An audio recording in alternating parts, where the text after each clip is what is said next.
नमस्कार, मी स्नेहल चौधरी. आपण पाहत आहात L S Marathi. L S मराठीच्या बुलेटिनमध्ये आपलं स्वागत आहे. बुलेटिनच्या सुरुवातीला पाहूयात काही वेगवान हेडलाईन्स. शिवसेना पक्ष आणि चिन्हाबाबतच्या आजच्या सुनावणीला सुरुवात. ठाकरेंच्या शिवसेनेतर्फे देवदत्त कामत करणारी युक्तिवाद. वर्किंग कमिटीच्या बैठकीत ठाकरेंचं सूचक वक्तव्य. सूरदास यांच्या वक्तव्यावर रुपाली ठोंबरेंचा पलटवार. भगवद्गीता वाचल्यानं मानसिक समाधान मिळू शकतं, अपघात टळत नाही. हा श्रद्धेचा विषय, अंधश्रद्धेला खत पाणीत घालू नये, रुपाली ठोंबरेंचं विधान.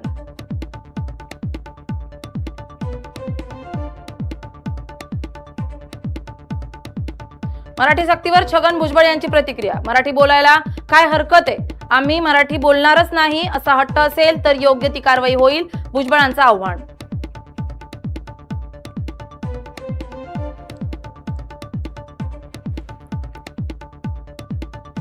पुण्यात आणखी एक भोंदूगिरीचा प्रकार समोर. भीती दाखवून तरुणीला मागवलं अर्धनग्न फोटो. 23 वर्षीय कथित गुरुला पुणे पोलिसांकडून अटक. या होत्या काही वेगवान हेडलाईन्स. आता वळूयात सविस्तर बातम्यांकडे. पाहूयात पहिली बातमी.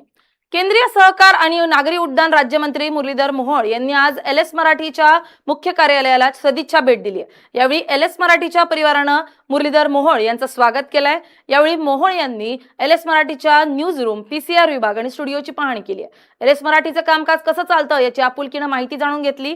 यावेळी मुरलीधर मोहोळ यांनी एल एस मराठीचं कौतुक केलं असून कमी कालावधीत लोकप्रिय झालेलं एल एस मराठी म्हणून उल्लेख केलाय. तसेच एल एस मराठीच्या वाटचालीसाठी शुभेच्छा दिल्यात. नमस्कार. एल एस मराठीच्या पुण्यातील मुख्य कार्यालयाला भेट देण्यासाठी मी आज इथं आलो. पुण्यामध्ये बानेर या भागामध्ये एक चांगला अद्ययावत आणि खूप सुसज्ज अशा पद्धतीचं एक कार्यालय एल एस मराठी चॅनेलचं जे इथं आहे त्याला भेट देताना मनापासून आनंद वाटतो की खूप कमी दिवसामध्ये खूप चांगल्या प्रकारे एक लोकप्रिय ठरलेलं चॅनेल आहे आणि आज त्या सर्व मंडळींशी, त्यांच्या प्रतिनिधींशी इथे भेट होतीये, चर्चा होतीये आणि जवळनं पाहायला मिळालं की खरं तर एखादं न्यूज चॅनेल चालणं किंवा चालवणं हे किती सोपं नसतं, किती अवघड असतं हे इथं आल्यानंतर प्रत्यक्ष त्याचं मला असं वाटतं मलाही माहिती होतीये. त्यामुळे न्यूज रूम असेल, बाकी सगळी ही सिस्टीम लागलेली आहे, सगळं हे पाहताना एक मला असं वाटतं एक चांगल्या प्रकारची एक सुसज्ज अशी व्यवस्था एखाद्या न्यूज चॅनेलची कशी असेल याचं एक समाधान नक्की वाटतंय. एल एस मराठी मी म्हणाल तसं की कमी काळामध्ये खूप चांगल्या प्रकारे लोकप्रिय होताना दिसतंय. निष्पक्षपणे समाजातल्या अत्यंत बारीक सारीक गोष्टींचं निरीक्षण चॅनेलच्या माध्यमातून मांडलं जातंय. अनुभवी पत्रकार या चॅनेलमध्ये काम करताना पाहायला मिळत आहेत. त्यामुळे इन अँड आउट मला दोन्ही बाजूनं जे जाणवतंय खूप चांगल्या प्रकारे एक एल एस मराठी चॅनेलचं काम हे चालू असलेलं दिसतंय, जाणवतंय. त्यामुळे मी आज या कार्यालयाला शुभेच्छा देण्यासाठी आलो. मी मनापासून चॅनेलला, त्यांच्या सर्व परिवाराला शुभेच्छा देईन आणि अशाच प्रकारचं म्हणजे खरं तर लोकशाहीमध्ये अत्यंत महत्वाचा स्तंभ पत्रकारिता समजला जातो आणि पत्रकारिता म्हणजे विश्वासार्हता. तर ती विश्वासार्हता सुद्धा कमी दिवसामध्ये संपादन केल्याचं पाहायला मिळतं एल एस मराठीनं. त्यामुळे खूप खूप शुभेच्छा, मनापासून शुभेच्छा, अभिनंदन. वळूयात पुढच्या बातमीकडे. शिवसेनेच्या फुटीवरून आदित्य ठाकरे यांनी नाव न घेता उपमुख्यमंत्री एकनाथ शिंदेंवर निशाणा साधलाय. चोर कितीही आवाज केला तरी चोर हा चोरच असतो अशी टीका आदित्य ठाकरेंनी केली आहे. यावेळी आदित्य ठाकरेंनी भाजपवरही जोरदार टीका केली आहे. भाजप जेनझी विरोधी असल्याचा आरोप ठाकरेंनी केलाय. भाजपच्या नेत्यांची मुलं मुली कुठे शिकली आहेत हे त्यांनी सांगावं असा सवालही आदित्य ठाकरेंनी उपस्थित केलाय. तसंच भाजपला सत्ता चालवता येत नाही आणि दिल्लीपासून गल्लीपर्यंत भाजपचं अपयश आहे अशी खोचक टीकाही आदित्य ठाकरे यांनी केली आहे.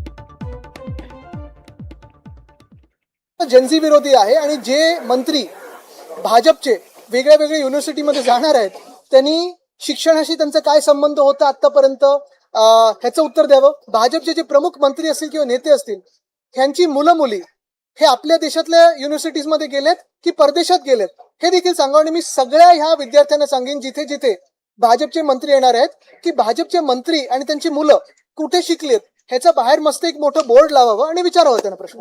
उप मुख्यमंत्री का बयान आया कल एकनाथ शिंदे का कि कपिल सिब्बल वही पुरानी बातें बोले जा रहे हैं जिस तरह से आपकी पार्टी की और शिवसेना के सिंबल की हियरिंग चल रही है उसको लेके कल बयान दिया. चोर कितना भी आवाज करे चोर ही रहता है. पुढच्या बातमीकडे जाऊयात. पुढची बातमी सोलापुरातून शिवसेना पक्षाच्या चिन्हाबाबत सुरू असलेल्या सुनावणीच्या पार्श्वभूमीवर आमदार बच्चू कडू यांनी निकालाबाबत कोणतीही चिंता नसल्याचं सांगत नाव आणि चिन्हापेक्षा कर्म महत्वाचं असतं. एकनाथ शिंदे यांचं काम बोलणार असून निकाल आमच्या बाजूनेच लागेल असा विश्वास त्यांनी व्यक्त केला.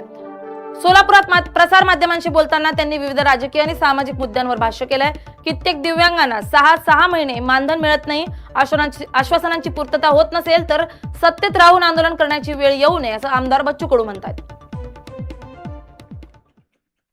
जी टसल चाललेली आहे, काय वाटतंय एकनाथ शिंदेच्या शिवसेनेला अडचणीत आहे? तुम्ही ज्यात प्रवेश केलाय त्याला अडचण याचं काही कारण नाही. लक्षात घ्या, चिन्ह नाव याच्यापेक्षा कर्म महत्वाचं असतं आणि मला शिंदे साहेबांवर विश्वास आहे का त्यांचं काम खरं तर बोलणारं आहे. जनसामान्यांची सेवा ही ब्रीद असल्यामुळं निकाल तर बाजूनच लागेल, पण कदाचित 100पैकी 1% विश्वास नाही ठेवला तरी काम बोलतंय माणसाचं आणि कामावर विश्वास आहे. त्याच्यानं कोर्टात काय निकाल लागन हे आमच्यात किंचितही त्या तो काय म्हणताय चिंता नाही, त्याच्यानं तो काही विषय नाही. आताच्या घडीची सर्वात मोठी राजकीय बातमी समोर येते. दोन्ही राष्ट्रवादींचं विलिनीकरण होणार असल्याची माहिती खात्रीलायक सूत्रांनी दिली आहे. सूत्रांच्या माहितीनुसार शरद पवार आणि पार्थ पवार यांच्यात मुंबईतील शरद पवार यांच्या निवासस्थानी गुप्त बैठक झाल्याची माहिती समोर येते. या बैठकीत तब्बल 3 तास चर्चा झाल्याचं सूत्रांकडून सांगितलं जात आहे. विशेष म्हणजे या बैठकीनंतर आता दोन्ही राष्ट्रवादी काँग्रेस पक्षांच्या संभाव्य विलिनीकरणाच्या चर्चांना वेग आलाय. मात्र या बैठकीत नेमकी काय चर्चा झाली, दोन्ही राष्ट्रवादी पुन्हा एकत्र येण्याच्या दिशेनं हे मोठं पाऊल आहे का, याबाबत अद्याप अधिकृत घोषणा झालेली नाही. त्यामुळे आता सर्वांचं लक्ष शरद पवार आणि राष्ट्रवादी काँग्रेसच्या पुढील भूमिकेकडे लागलंय.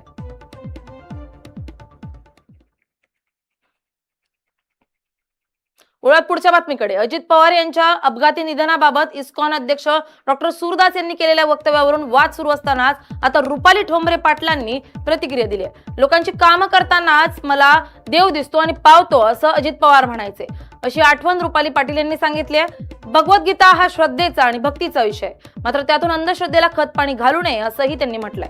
भगवद्गीता वाचल्यानं मानसिक समाधान मिळू शकतं, मात्र त्यामुळे अपघात टळू शकत नाही अशी प्रतिक्रिया रुपाली पाटील यांनी दिली आहे. दास म्हणून जे कोण पंडित आहे त्यांनी वक्तव्य केलं की माननीय अजितदादांना त्यांनी श्री भगवद्गीता वाचायला दिली होती, ती त्यांनी वाचली नाही म्हणून अपघात झाला असेल. एक लक्षात घ्या, माननीय अजितदादा शिवशाहू फुले आंबेडकर विचाराचे होते आणि त्यांची श्रद्धा ही लोकांचे प्रश्न सोडवण्यात होती. म्हणजे एक उदाहरण तुम्हाला प्रसंग सांगते की जेव्हा केव्हा आम्ही गावागावात जायचो, शहरात जायचो, तेव्हा दादांना म्हणायचो की दादा गणपती बाप्पाचं दर्शन घ्यायचे, तर दादा तिथनच मनेभावे पाया पडायचे आणि म्हणायची लोकांची कामं करण्यामध्येच मला देव दिसतो आणि देव पावतो. त्याच्यामुळे सूरजदास हे जे कोणी आहे यांनी लक्षात घ्यावं की भगवद्गीता हा एक श्रद्धेचा भक्तीचा भाव आहे, परंतु त्याच्यावरनं अंधश्रद्धेला खतपाणी आपण घालू नये असं कुठेही नाहीये. भगवद्गीता वाचल्याने एक मानसिक समाधान मिळू शकतं, परंतु असले अपघात किंवा असे कुठले प्रसंग टाळू शकत नाही. त्यामुळे माझी विनंती आहे अशा गुरूंना की कृपया अंधश्रद्धेसारखे कुठलेही पेव आपण रचू नये आणि माननीय अजितदादा हे लोकांची कामं करून त्याच्यामध्ये देव बघणारे होते, हे लक्षात घ्यावं. पुढची बातमी परभणीतून. परभणी महापालिका अधिकारी आणि कर्मचाऱ्यांच्या उपोषणाचा आज 11वा दिवस आहे. गेल्या 6 महिन्यांपासून पगार आणि जीएसटीचा निधी रखडल्यानं कर्मचारी आंदोलन करतायत. भीक मागो मुंडन आणि सरकारचा 13वा अशा आंदोलनानंतर आज कर्मचाऱ्यांनी महापालिका कार्यालयासमोर भाजी भाकरी आंदोलन केलंय. कार्यालयात येणारे अधिकारी, नागरिक आणि उपोषणकर्त्यांना पंक्तीत भाजी भाकरी वाढून सरकारचं लक्ष वेधण्याचा प्रयत्न करण्यात आलाय. कर्मचाऱ्यांनी आंदोलन केले आहे. गेल्या 6 महिन्यापासून त्यांचा पगार आणि जीएसटीचे पैसे मिळाले नाहीत, त्यामुळे हे आंदोलन गेल्या 10-15 दिवसापासून चालू आहे. आपण बोलूयात सर, किती दिवसापासून हे आंदोलन चालू आहे? आज आम्ही 10 तारखेपासून म्हणजे आज 11वा दिवस आहे हा. आंदोलनाचा. आम्ही आमची प्रमुख मागणी आहे GST अनुदान पगारासाठी वाढवून द्यावं आणि त्याची जे थकीत बाकी आहे ती आमची देण्यात यावी. आणि प्रमुख मागणीसाठी आम्ही पूर्ण 100% महापालिका बंद करून या ठिकाणी बसलो. त्याचं कारण आहे की आम्ही 3 वर्षापासून या मागणीचा पाठपुरावा करून देऊ. बऱ्याच वेळेस राज्य शासनाने महापालिका प्रशासनाने आम्हाला आश्वासन देऊन संप आंदोलन आम्ही स्थगित केले, परंतु यावेळेस जोपर्यंत आमच्या मागण्या मान्य होणार नाही तोपर्यंत आंदोलन माघार घेणार नाही. कारण की 10 तारखेपासून आज 11वा दिवस आहे. आम्ही वेगळ्या वेगळ्या प्रकारचे तीव्र आंदोलन करत आहोत. आम्ही मोर्चा काढून भीक मागो मोर्चा काढून आंदोलन केले, शासनाला भीक दिली. त्यानंतर शासनाचा दावा म्हणून आम्ही मुंडन आंदोलन बी केलं. त्यानंतर आम्ही घंटानाद आंदोलन केलं की शासनाचे कमीत कमी कान उघडे व्हावा. आज एक त्याचाच भाग म्हणून आज शासनाने आमची सध्याची परिस्थिती काय आहे, कर्मचाऱ्याला काय लागतंय या दृष्टिकोनातून आम्ही आज ठेचा भाकर आंदोलन केलेलं आहे की कमीत कमी शासनाला कळावं आज भाकर मिळते उद्या भेटती का नाही, या दृष्टिकोनातून आम्ही आज ठेचा भाकर के आंदोलन केलं. जर याचा विचार नाही केला तर 25 तारखेला छत्रपती शिवाजी महाराज पुतळा परिसरात आम्ही रस्ता रोको करून जेरभर आंदोलन करणार आहोत. त्यावरही आमचा प्रश्न शासनाने नाही मार्गी लावला, आमच्या मागण्या नाही मान्य केल्या. जे आंदोलक या ठिकाणी बसले आहेत ते सर्वच आंदोलन लेकरा बाळासकट आझाद मैदान या ठिकाणी जाऊन आंदोलन करणार आहोत. आता सध्या बी आमचं आंदोलन त्या ठिकाणी बी काही कर्मचारी आहेत, काही त्या ठिकाणी संघटनेचे पदाधिकारी आहेत, त्या ठिकाणी विविध पक्षाचे राजकीय पुढारी आमदार खासदार मंत्री त्या ठिकाणी भेट देतात. पण ते आश्वासन फक्त आम्ही देऊ असं ठोस आश्वासन आम्हाला मिळत नाही. आणि जोपर्यंत आमच्या पगारासाठी 6-6 महिने पगार उठलेला आहे, जोपर्यंत आमचा पगाराचा प्रश्न मिटणार नाही तोपर्यंत आम्ही आंदोलन माघार घेणार नाही अशी आमची ठाम आहे. मी विष्णू साहेब गुंडे, LS मराठी. पुढची बातमी संभाजीनगरमधून योगेश केदार आपली प्रतिक्रिया देताना म्हणतायत की दाते पाटलांनी लेखी आश्वासनाशिवाय उपोषण सोडू नये. बावनकुळेंची दाते पाटलांच्या मागण्यांवर सकारात्मक भूमिका आहे. मराठा समाजाला ओबीसी आरक्षण देण्याची मागणी कायम आहे. जरांगेंनी मराठा आरक्षणावर स्पष्ट भूमिका घ्यावी असं योगेश केदार म्हणतायत.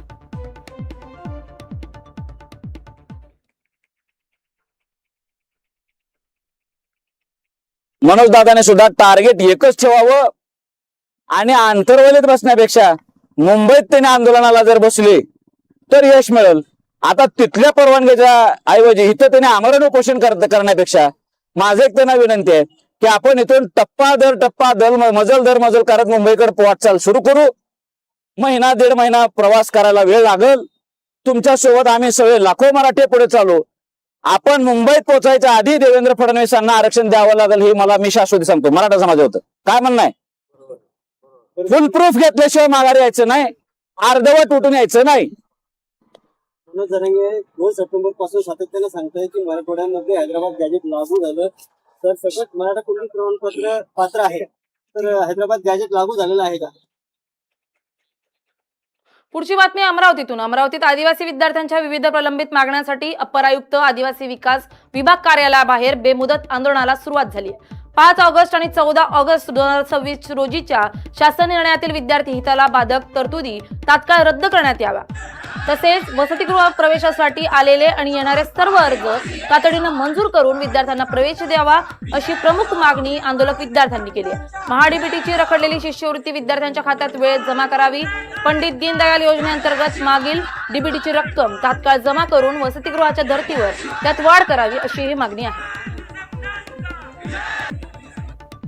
अनेक महत्त्वाच्या मागण्या घेऊन ज्या आहेत आदिवासी विद्यार्थ्यांचं अमरावती येथे मोठ्या प्रमाणात या ठिकाणी ठिय्या आंदोलन सुरुवात झालेली आहेत. अप्पर आयुक्त आदिवासी विकास कार्यालयाबाहेर संपूर्ण आंदोलनं सुरू आहेत.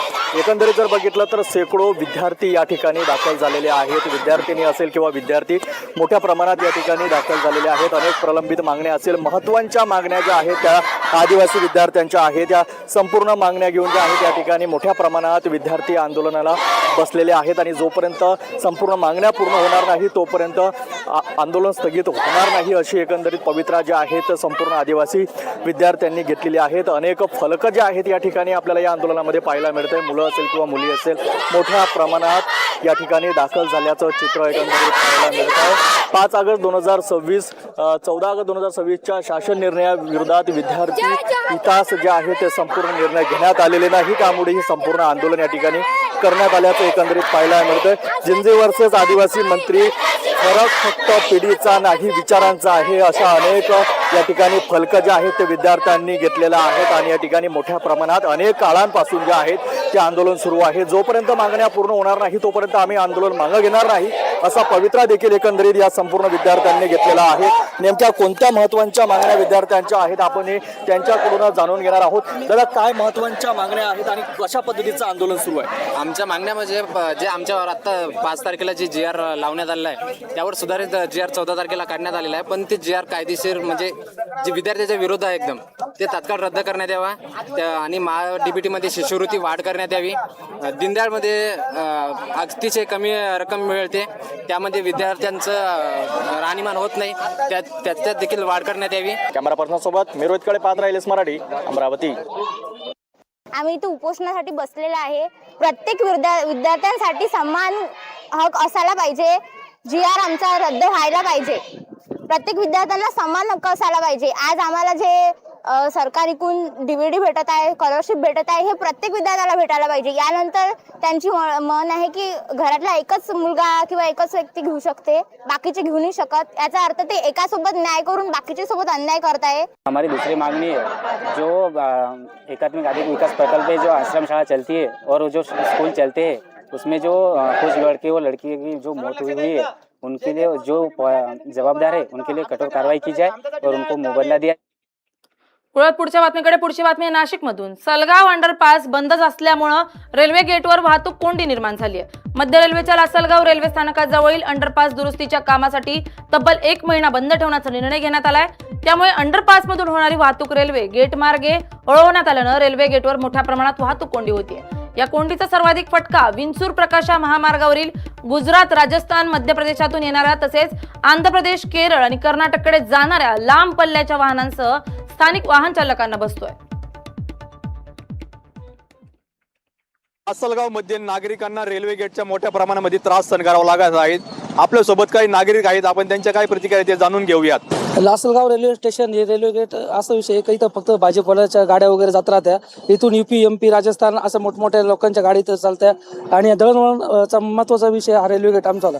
इथून यांनी आता बायपासचं काम चालू होतं, ते बायपासचं लवकरात लवकर काम चालू करावं आणि हे बोगद्यातलं काम त्यांनी थांबवून घ्यावं अशी आमची मागणी आहे. सर, आता हे जे आपले वाहतूक कोंडी जी दिसत आहे ती केवळ हे जो बोगद्याचं जे काम चालू आहे त्यामुळे हा त्रास जो नागरिकांना होत आहे. तर जोपर्यंत आपल्या बाह्य वळण रस्ता जो बायपासचा रस्ता चालू होत नाही तोपर्यंत हे अंडरग्राऊंडचं काम प्रशासनाने थांबवलं पाहिजे, म्हणजे येण्या जाण्याचा त्रास होणार नाही. इथून खूप या विंचूर प्रकाशा मार्गाला आपल्या MP, UP, राजस्थान, गुजरात जाणाऱ्या खूप गाड्या आहे.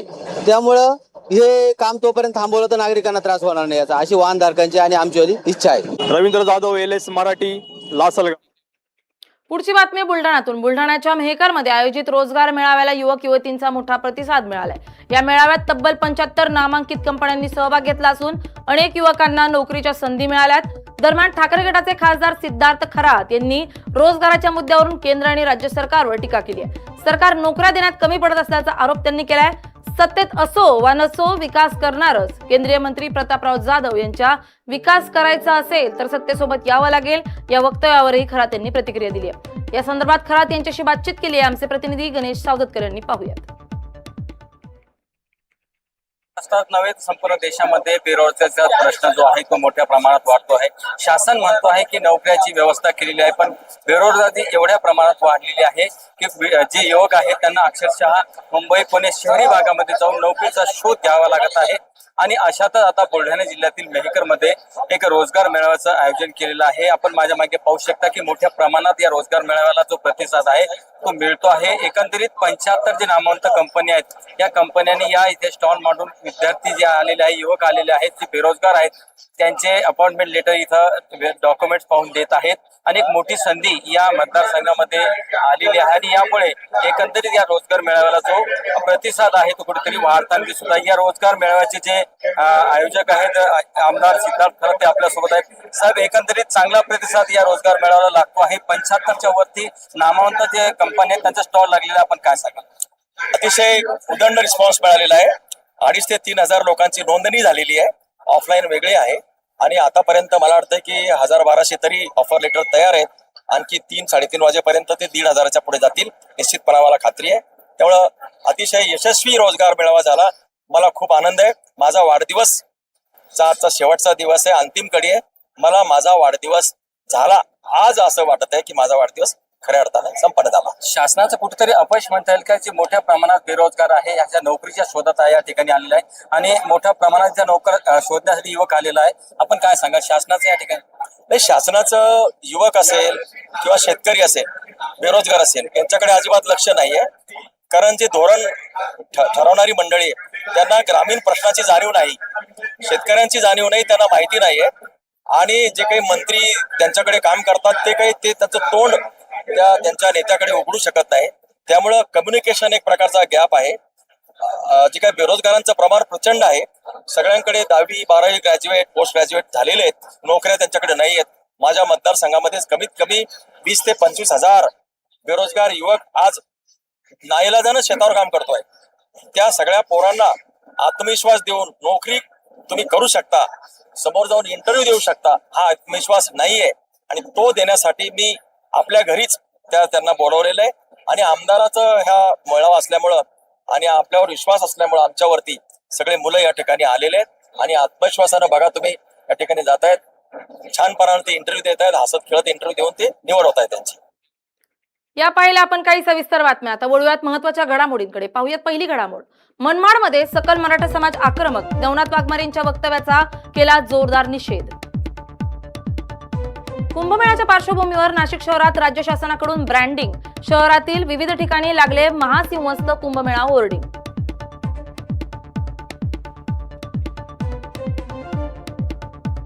लातूरच्या औसा जिल्हा परिषद शाळेत खासगी शाळेचे विद्यार्थी अभिजित दिपके यांच्या पाहणीत धक्कादायक प्रकार उघड.